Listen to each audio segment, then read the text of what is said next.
Bien, la palabra de Dios se encuentra en Marcos capítulo 2, verso 13. Marcos, Evangelio según San Marcos, capítulo 2, verso 13. Evangelio según San Marcos, segundo capítulo, verso 13. Leemos para gloria de Dios el Padre, Dios el Hijo y Dios el Espíritu Santo. De nuevo salió Jesús a la orilla del lago. Toda la gente acudía a él y él les enseñaba. Al pasar vio a Leví, hijo de Alfeo, donde éste cobraba impuesto. Sígueme, le dijo Jesús. Y Leví se levantó y lo siguió. Sucedió que estando Jesús a la mesa en casa de Leví, muchos recaudadores de impuestos y pecadores se sentaron con él y sus discípulos, pues ya eran muchos los que lo seguían. Los hermanos que están a mi derecha me van a presentar en oración, los que están a mi izquierda darán gracias a Dios por su palabra. Aleluya. Bendito Dios. Aleluya. Aleluya. Bendito Dios. Santo Jesús.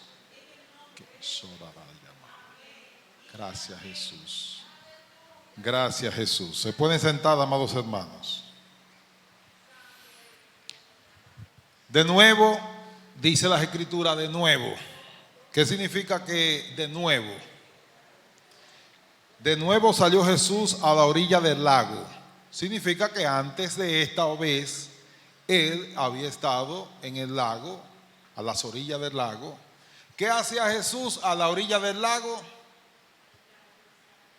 ¿Qué hacía Jesús en los mensajes que se predicaron anteriormente? ¿Qué hacía Jesús a orilla del lago? O a orilla de la playa. ¿Se estaba bañando o estaba llamando discípulos? Si se hubiese estado bañando, no es pecado. Pero la prioridad de Jesús, ¿cuál era? Llamar discípulos. De nuevo salió Jesús a la orilla del lago. Toda la gente acudía a él. Fíjense que en las veces anteriores Jesús está solo y así llamó dos parejas de hermanos. Me parece que fue el mensaje pasado. Pero ahora ya la fama de Jesús había comenzado a correr. Y él está a la orilla, pero no está solo. Ya hay una multitud de personas que lo está siguiendo. Toda la gente acudía a él.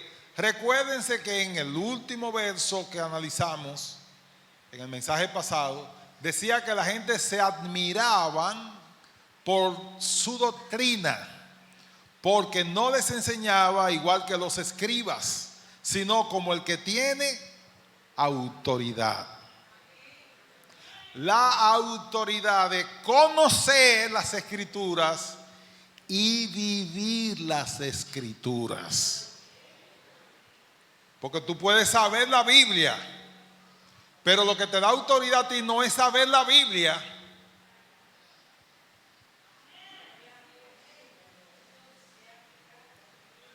Yo he leído mucho sobre comer sano y el daño que hace la obesidad. ¿Tengo autoridad sobre ese tema?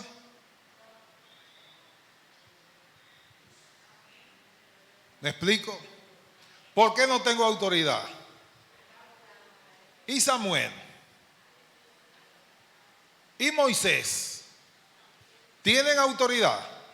Sí, porque estaban gordos y ya rebajaron. Ellos pueden hablar de eso.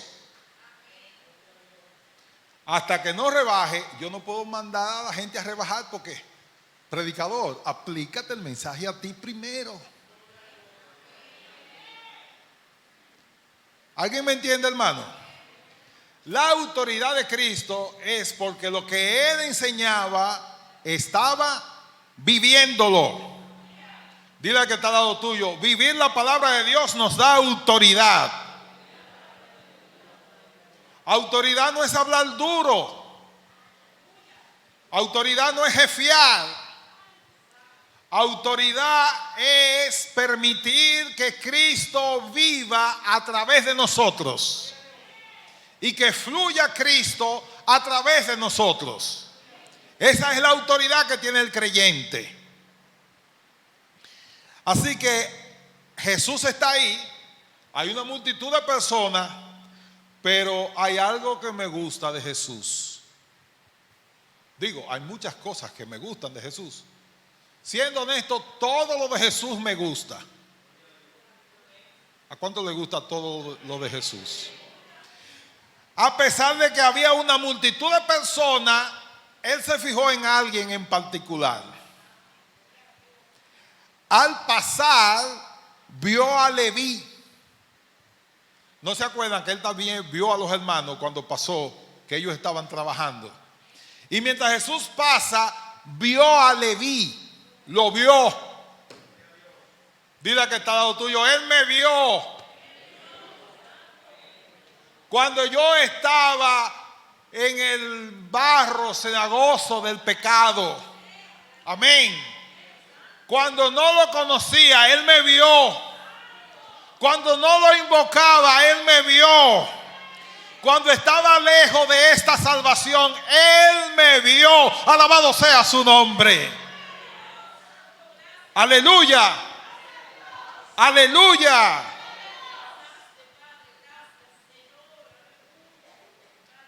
Yo reflexionaba en mi familia, cómo eran mis abuelos y mis bisabuelos y todo el que yo más para atrás supe, y luego mis padres y mis tíos y mis tías. Y cuando Dios me llamó, hizo una diferencia. Ya no sigo arrastrando tradiciones que habían en mi casa. Allá la gente se iba. Mi mamá se fue. Mis tías se fueron. Mi tío se llevó una. Cuando Cristo vino a mi corazón, aunque la pastora quería llevarme, yo no se lo permití. De mi casa me sacan casado. Le garantizo que voy para el mueble hoy. Dios cambia cuando Él viene. Esa tradición de fornicación y de adulterio que había en mi familia cambió. Samuel se casó. María Elizabeth se va a casar. Jeremías, dentro de 20 y pico de años, también se va a casar. Ya en mi familia todo el mundo se casa. No son fornicarios y adúlteros, porque la gracia de Cristo ha entrado a mi casa. No por méritos míos, porque sea mejor que nadie, sino que cuando yo era un hijo de fornicarios y adúlteros, Él me vio. Él me vio en mi condición de pecado y me llamó a su gracia redentora y transformadora. ¿A cuánto Cristo lo vio? ¿Cuántos se acuerdan que Él lo vio? No éramos mejores que otros, quizás peores, pero Él no llama a los mejores, Él llama a los peores, a los que el mundo no quiere, a los que la sociedad rechaza. Dios lo llama, aleluya, para ser los ministros de su altar. ¿Alguien puede bendecir a Dios? ¿Alguien puede bendecir a Dios? ¿Cuántos saben que Él te vio? Y cuando analizo mi generación, el que menos posibilidades tenía de salir del atraso y del pecado y de la miseria y de la pobreza era yo. Era el que estaba en peor condiciones dentro de mis primos.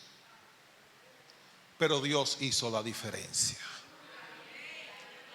¿Cuánto adoran a Dios?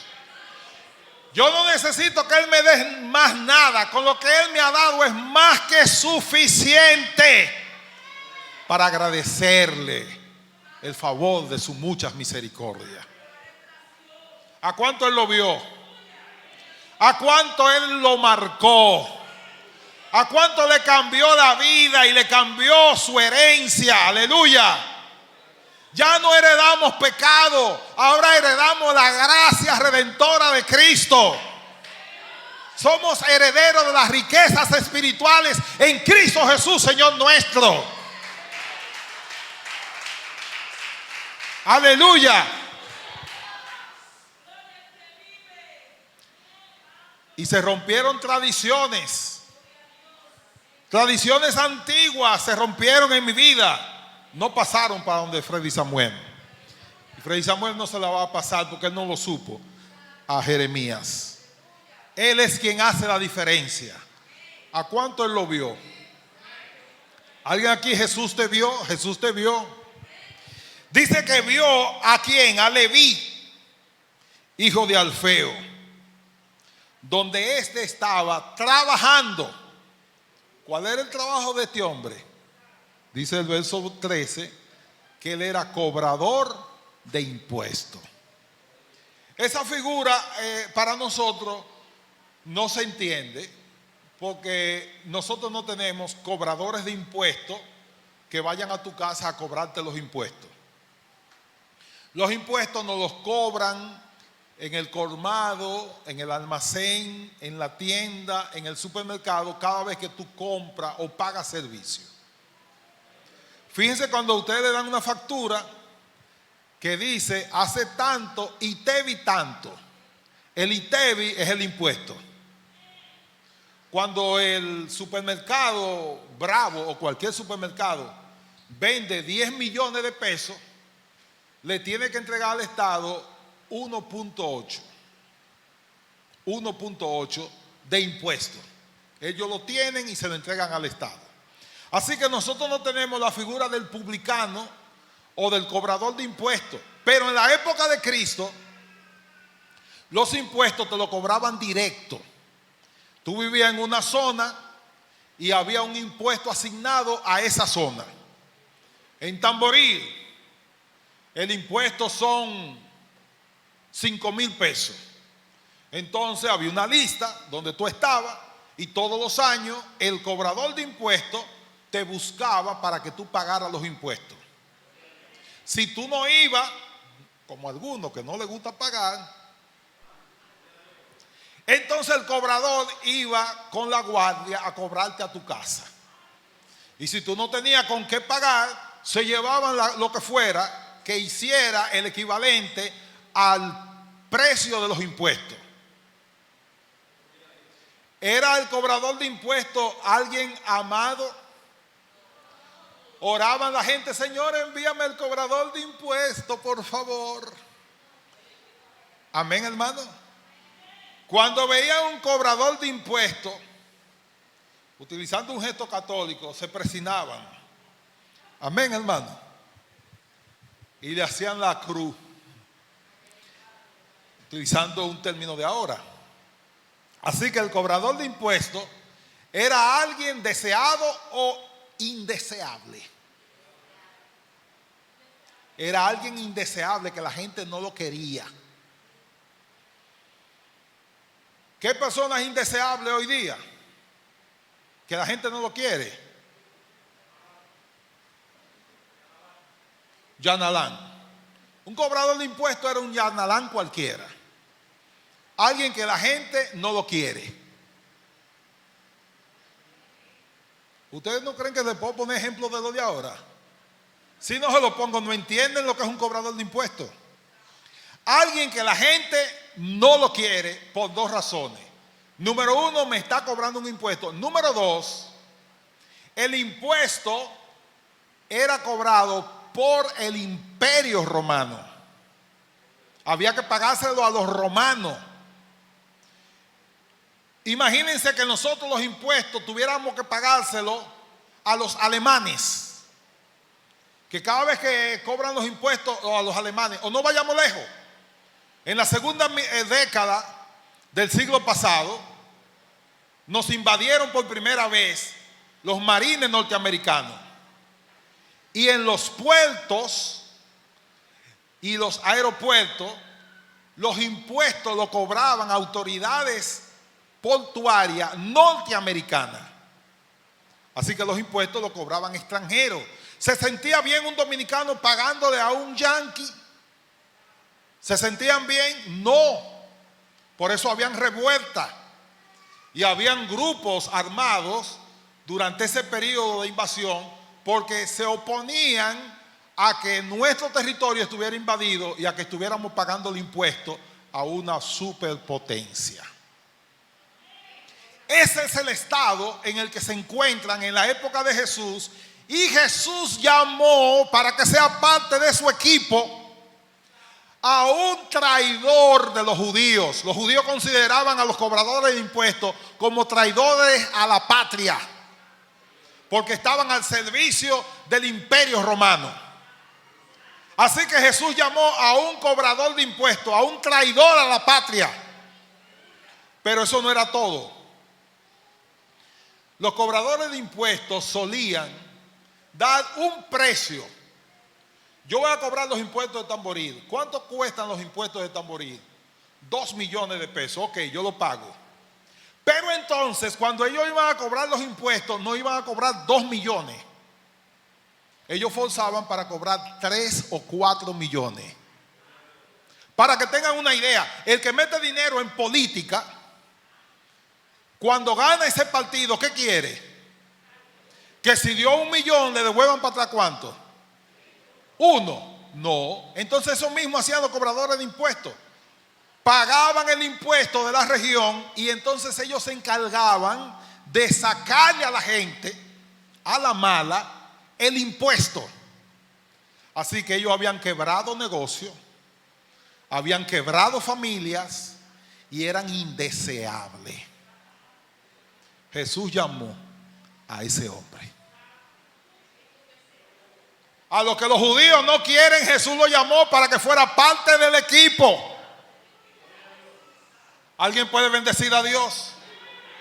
Dios llama a los indeseables, a los traidores. Amén, hermano. A los corruptos. Dios lo llama para Él cambiarlo y que sean parte del equipo. ¿En qué se convirtió Leví, el cobrador de impuestos? Cuando ustedes abran el Nuevo Testamento, ¿ustedes saben cómo se llama? San Mateo. ¿Quién convirtió a Leví, el cobrador de impuestos, en San Mateo? El poder de Cristo. Si quieren aplaudir a Cristo, apláudanlo.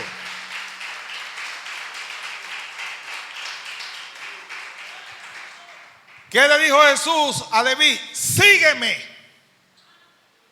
Una vez más me impacta el poder de Jesús cuando llama. Él estaba sentado a la mesa cobrando impuestos. ¿Y sabe lo que dice el verso 13? Se levantó de la mesa, inmediatamente siguió a Jesús. Dejó lo que estaba haciendo para seguir a Jesús. ¿Alguien puede bendecir a Dios?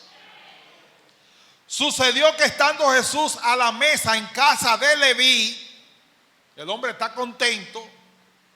Dios tocó su corazón e invitó a Jesús a una cena, a una comida. Dice que la casa de Leví estaba lleno de muchos recaudadores de impuestos y pecadores. O sea, era gente que no servía a los ojos del pueblo. Los fariseos tenían un listado de escalafón social que iba desde lo más santo hasta los más pecadores. Los cobradores de impuestos estaban junto con las rameras en lo último del escalafón. en lo más bajo.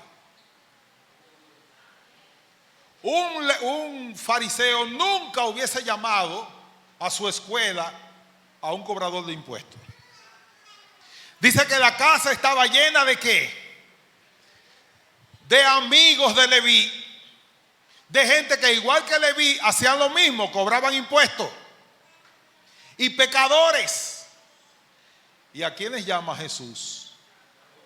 ¿A los santos o a los pecadores?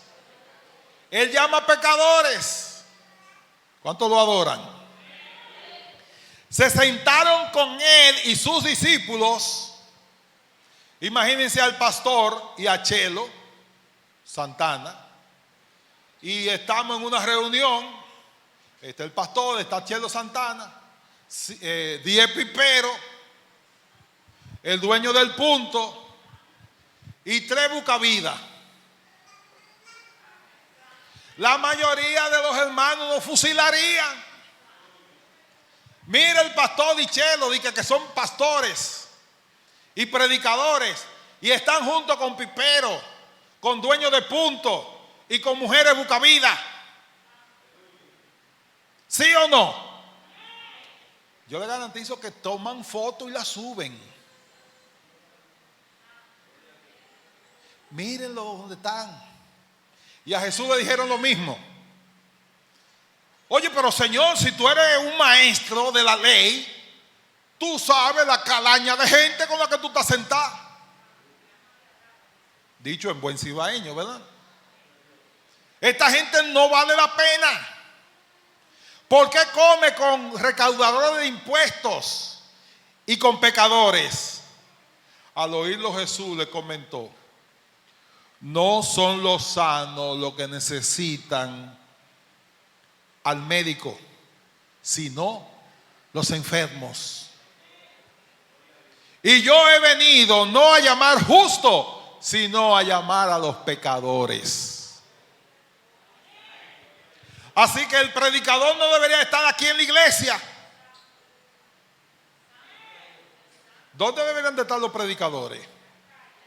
Cerca de los puntos, predicándole a los que están por ahí. ¿Dónde deberían de estar los predicadores? Por donde cruzan las rameras, por donde cruzan los corruptos, por donde van los pecadores, por donde transitan los que andan ciegos. Alabado sea el nombre de Cristo. El médico debe de estar donde están los enfermos. La iglesia ha creído equivocadamente que somos un club de santos. San Freddy, San Samuel, San Chelo, San Bienvenida, Santa Consuelo, la Virgencita de Casey o Kilsey. No somos un club de santos. Somos un hospital de enfermos. Quítenle el letrero si ustedes se lo habían puesto a la iglesia. No somos un club donde se reúnen los santos. Somos un hospital para recibir a los enfermos, a los que están dañados por el poder del pecado, a los que no caminan bien, a los que están torcidos, a los que tienen su corazón corrompido. A eso vino Cristo, a salvar y a libertar. Alabado sea su nombre.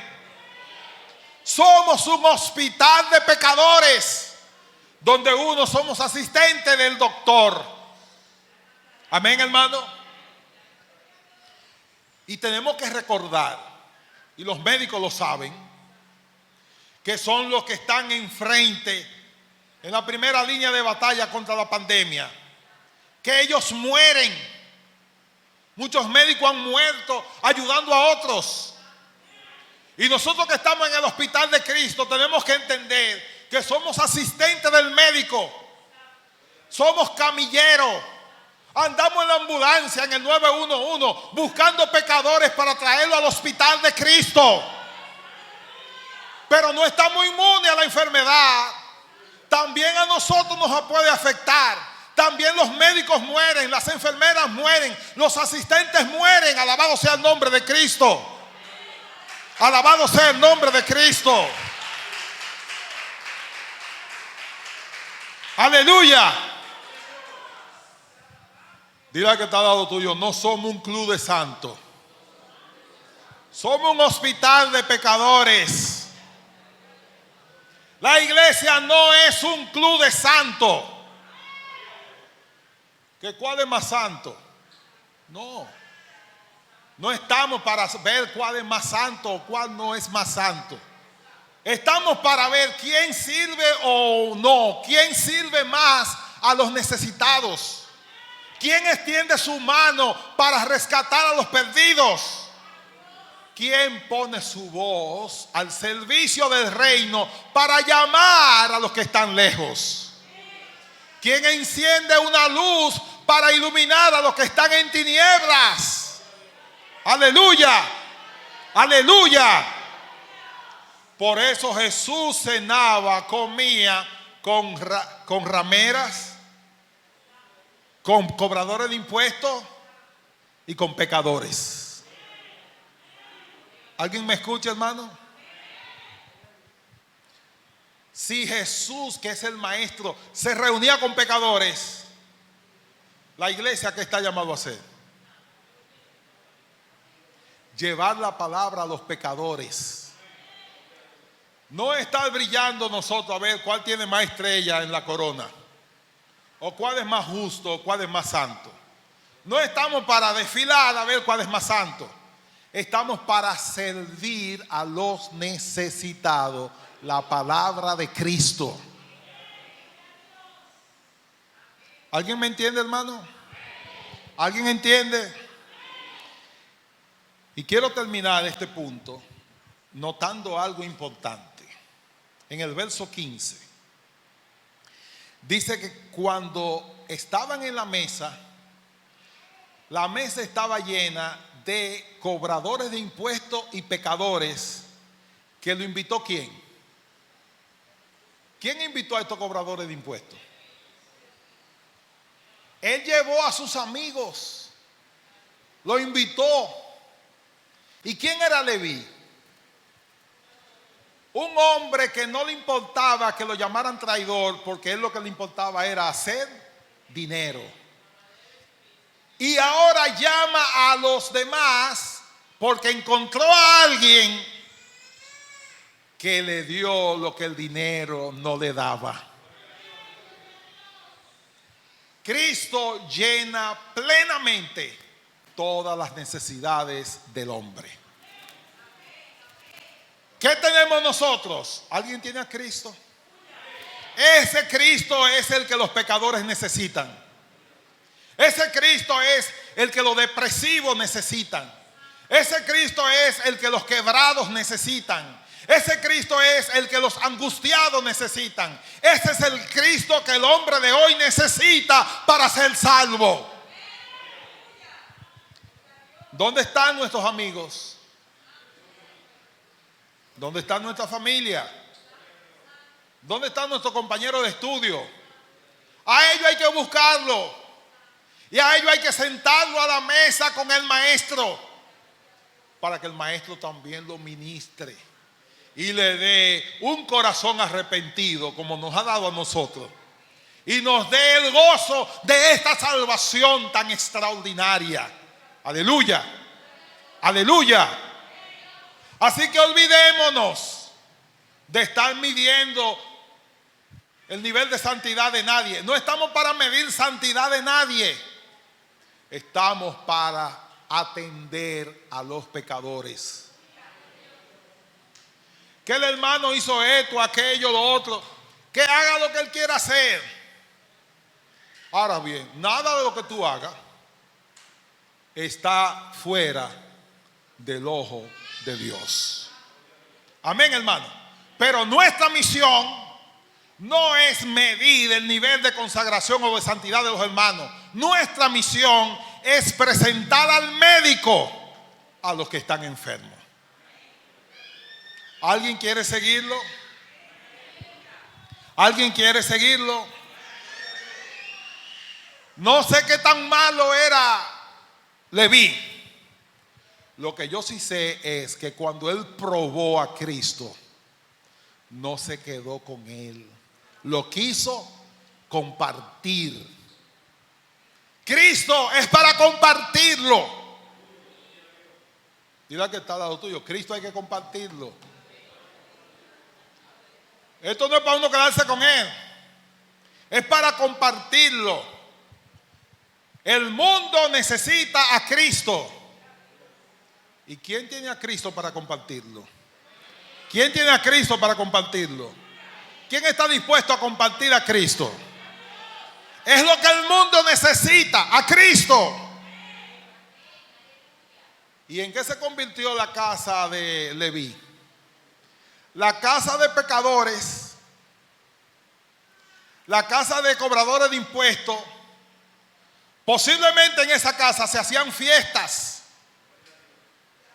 Amén, hermano. Como las fiestas que se hacen en la casa de los ricos. Y había de todo. Pero ese día, esa fiesta fue una fiesta gloriosa. Porque la comida ese día era Cristo. El servicio principal de esa noche fue Cristo. La gracia de Dios tocó a todos. Y donde Cristo llega, todo cambia. ¿En qué se convirtió la casa del hombre más odiado de la urbanización? Del despreciado de Leví. ¿En qué se convirtió su casa? Se convirtió en casa de Dios y puerta del cielo. Y ahí los pecadores conocieron al Señor y fueron salvos. ¿Cuánto quieren que tu casa se convierta en casa de Dios y puerta del cielo? Vamos a abrir nuestras casas e invitar a los pecadores. Y si ellos conocen a Cristo, nuestras casas se convierten en Betel, casa de Dios y puerta del cielo. ¿Cuál era la casa más despreciada? La casa de Leví. ¿Cuál es la casa más valorada donde todo el mundo quiere ir ahora? La casa de Leví. Porque una casa que nadie quería saber de ella, ahora todo el mundo quiere ir a ella. Porque Cristo cambió esa casa. ¿Tiene poder Cristo para seguir cambiando casas? Para seguir cambiando familias, para seguir cambiando herencias, tradiciones. ¿Tiene poder Cristo? Él nos está llamando. ¿Alguien oye la voz de Cristo? Él te está diciendo, sígueme, sígueme. No importa quién tú seas, si bueno o malo, sígueme. Y si sigue a Cristo, Él te cambia. ¿Alguien dice que sí al llamado de Cristo? ¿Cuántos me siguen a que la iglesia sea un hospital? ¿Cuántos pueden ver la iglesia como un hospital? Hospital donde hay que dejar que los pecadores lleguen. Y hay algo que no le he dicho. Pero no es agradable ir a UCI. Es agradable, hermano, ir a UCI. En UCI usted va a ver gente que están entre la vida y la muerte. Y hay algunos que están más para allá que más para acá.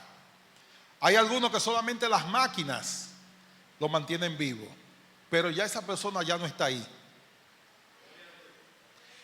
En los hospitales hay áreas donde están todos los motoristas con los pies para arriba y enyesados. En los hospitales hay lugares donde están las personas que sufren de cáncer, que algunas veces hasta expiden malos olores, y de leucemia. El hospital no es un lugar agradable. ¿Alguien me está oyendo, hermano? Pero es un lugar necesario para que los enfermos tengan esperanza de salud. ¿Qué estoy diciendo? La iglesia no tiene que ser el lugar agradable donde todo el mundo es como la hermana Modesta. La iglesia puede ser un lugar desagradable, donde hayan indeseables, igual que Leví, donde hayan traidores, igual que Judas, donde hayan enfermos que no son agradables. Pero la iglesia no es para ser un lugar agradable, es para ser un lugar sanador, donde el enfermo venga con todos sus problemas espirituales o emocionales y en Cristo Jesús pueda experimentar transformación. El desagradable Cristo lo convierte en agradable. El amargo Cristo lo convierte en dulce. El tipo o la tipa que nadie quiere saber de él en el barrio, Cristo lo cambia. Y ahora es el tipo o la tipa que tiene una palabra de Dios para todo el que se le acerca. Ese es el Cristo que yo predico. ¿Alguien conoce ese Cristo, hermano? Ese Cristo no ha dejado de cambiar vida, sigue cambiando vida. Antes de la pandemia, en medio de la pandemia y después de la pandemia, Él sigue siendo el Cristo poderoso. Aleluya. ¿Cuántos lo pueden bendecir? Al terminar el culto, yo voy a tener una reunión de 5 minutos, donde deben de estar el copastor, el asistente del pastor y los diáconos, obligados. Pero todos los demás pueden estar si quieren. Si tú estás oyendo la voz de Jesús que te llama a servir, puede estar en esa reunión. Si tú no oyes la voz de Jesús para servir, te puedes ir a tu casa y tranquilo, gloria a Dios, no hay problema. ¿Alguien me escucha, hermano? ¿Alguien me escucha? El miércoles estaremos aquí de nuevo, hermana Eva, a partir de las 7, como siempre, en la oración, en el estudio y el compartir la palabra de Dios. Así que el miércoles nos vemos aquí a las 7 con el favor de Dios. Ya algunos hermanos se están reuniendo, llevando la palabra de Dios a algunas casas. Hay otros que todavía no hemos podido ir a donde se nos asignó que fuéramos, pero esperamos que esta semana podamos estar allí llevando la palabra de Dios a algunos hogares. Les invito a que nos pongamos de pie para así orar. Recuérdense que cuando yo diga amén, comienza la reunión aquí adelante. Aquí adelante. Señor Dios y Padre nuestro, te damos gracias. Tú eres un Dios de amor, de bondad y de misericordia. Tú llamaste a Leví y sigues llamando a los Leví de hoy, a los discípulos de hoy, a la gente que está ocupada, para que pueda compartir tu amor y tu gracia con los demás. Sigue obrando, Señor, en cada vida. Y el Espíritu de Dios que llamó a los discípulos del pasado, llame también a los discípulos de hoy a la gran tarea de expandir tu reino a todo lugar y en todo tiempo. Padre, presentamos una vez más a Edward y a su familia para que tú lo fortalezcas y le hagas sentir tu poderosa presencia en medio de su adversidad. Rogamos por él y su familia, Señor, para que lo ayude en todo, Señor, de una manera especial. Mira que nos vamos a despedir jamás de tu presencia, sino de este lugar. En el nombre de Jesús. Amén y amén.